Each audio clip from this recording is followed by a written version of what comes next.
Welcome back, everybody. This is Eric here with Iraq Veteran 8888. Today, I've got a very special Gun Gripe episode for you. We are here at Adventure Outdoors in Smyrna, Georgia. Really good friends of the channel. I've been coming here a long time. We came here today for the GOA meetup to do the door knocking and stuff, but I've got a very unique opportunity to have a Gun Gripe here with Jared from Guns and Gadgets. He came down from New England. Flew down for this to come hang out and do some door knocking and other efforts. And we would like to take a moment here in today's Gun Gripe to discuss the stuff that is going on with the ATF and them going after polymer 80s. This is very developing and very new, so we thought that we would get Jared's view on it and sort of discuss this a bit. So thanks for coming down, man. Yeah, pleasure. Yeah. Always a pleasure. Yeah, man. Yeah, so I can't complain, man. Every day above ground's a good one, and to be in a super Walmart for firearms owners is unbelievable. Yeah, I don't have this back home. Absolutely. Well, the ATF is up to their shenanigans again.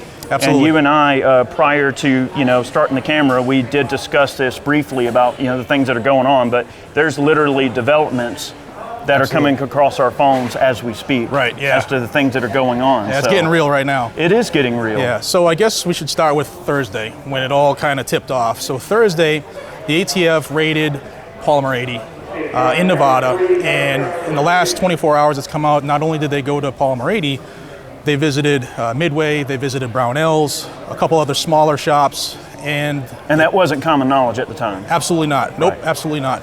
And it seems to be, and again, federal government, they're not going to give you a clear answer on anything. It seems that they're focusing on polymer 80's buy, build, shoot kit, specifically because everything you need is in that box. They're trying to treat that as a firearm now. So they were specifically looking at or seizing customer records. So if you have one, take note. And we just got texts that they're going door to door to private citizens' houses now. So it happened Friday. They seized one from a private residence, and you saw the text I just got. They're going to people's houses. If they have a record, you bought a polymer 80 buy, build, shoot kit, you might want to check with your lawyer. Right, but it's only those particular kits that are sold as a complete type of kit for now. Right, for now. This is still developing, so we don't know if the ATF is going to say, all right, well, any polymer 80 lower frame, period, right? So it's a very scary thing going on right now. We do know that the Biden-Harris I guess we call them people.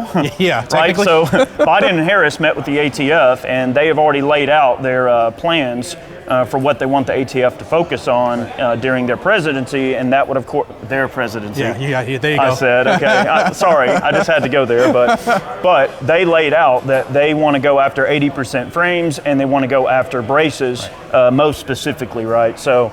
It's pretty scary, right, that the ATF is able to operate as such a rogue agency in a rogue environment, right? Because, the keys to the castle haven't even been turned over to anybody else yet, and here they are just acting in their own regard, on their own whim, based on their own intelligence or based on their own opinions that they get from people that, as of right now, don't even technically have any say. That would be no different than those like Kamala and Biden calling up the ATF any other time and saying, hey, this is the way we view it and this is what we want done. Right. That's just not how it works, right?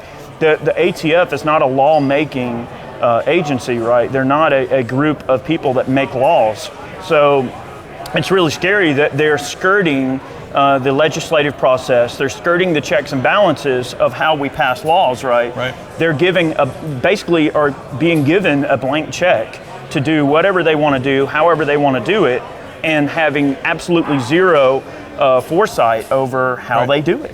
And that's if you like, I'm a law nerd, and it's become scary and very concerning because it's almost like that the anti-gun leftists have figured out that they can do pretty much everything they wanted administratively through the ATF, which is not the way it's supposed to be, as we both know.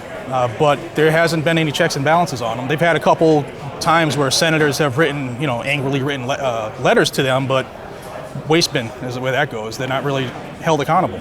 That's right. Yep. There is no accountability. So if you are, a person who has got one of these build kits that the ATF is going after right now, whether you've built the 80% out or not, is irrelevant. I would get in touch with FPC or GOA and make sure that they know that you're in possession of one, because they are wanting to, if I had to guess, all right, and I don't want to talk out of school here, or take a turn, out of turn, but I have to guess they're probably going to come up with some form of a class action type of thing involving everyone that has purchased these, and if they get a visit from the ATF. If you do get a visit from the ATF, I would most certainly contact your lawyer and shut your dang mouth. Yes, absolutely. I'm not a legal authority, okay? But that would be my advice to you, Absolutely. would be to shut up and don't say anything. And you have the right to remain silent, exercise that right. Yes, please do. So I do know, and you might know as well, but Firearms Policy Coalition are already asking people, if you have these, preemptively call them or have your attorney call them, because the current climate as we sit right now, if you have one, expect a door knock, is what I would say. Just to err on the side of caution. If you don't get one, that's a win. But the way they're coming after them right now, it's concerning. That's right. And to be clear, Americans have the legal right to build their own firearms, and they have been doing it for a long, long, long time, right? There are clear and distinctive, guidelines as to how it's done and what you can and can't do and everything like that. I mean, you have to follow, obviously NFA guidelines. I mean, you can't make your own gun and then, put something into like an illegal configuration or something like that. So 80% have always been, at least from the ATF's point of view, a gray area. And it's criminal that they treat it in that way, right? So we have to be careful with how we approach these things. And if you are in possession of one, call FPC or GOA, and they'll get you in touch with the right people to make sure that, they do what they can to take care of you. I mean, I know that's probably not the answer everybody wants to hear. Right. And I know there's always language out there where people go, well, I'm not going to comply. Well, I'm not suggesting that's fine, complying with, unlawful or unconstitutional gun laws. But at the same time, remember, these aren't laws. These are just opinions. And they are opinions that someone will pull up to your house and arrest you over. And that's a very scary area, right? When someone comes to your house and they're not telling you what law you broke. And it's even worse is when it's a reinterpretation of something that's already been okay. Correct. So Wednesday, if you bought this kit, you were good to go, but you wake up Thursday and you're a felon.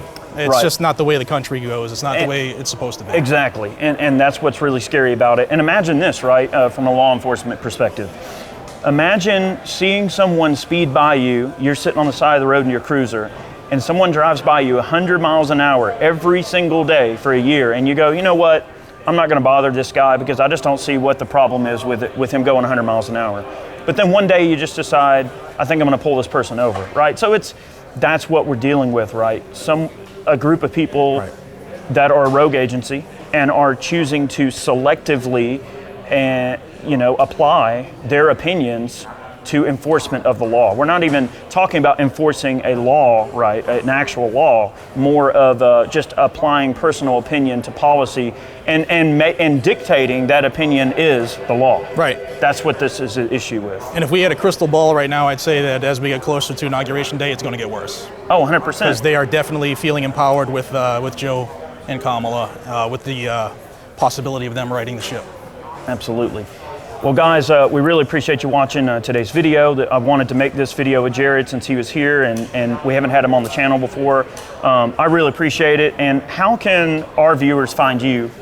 Well, first, thanks, brother. I really appreciate the opportunity. Guns and gadgets on every platform everybody's on. Move to Parler if you're not there already, but YouTube's my main focus. Awesome. Dude, appreciate it.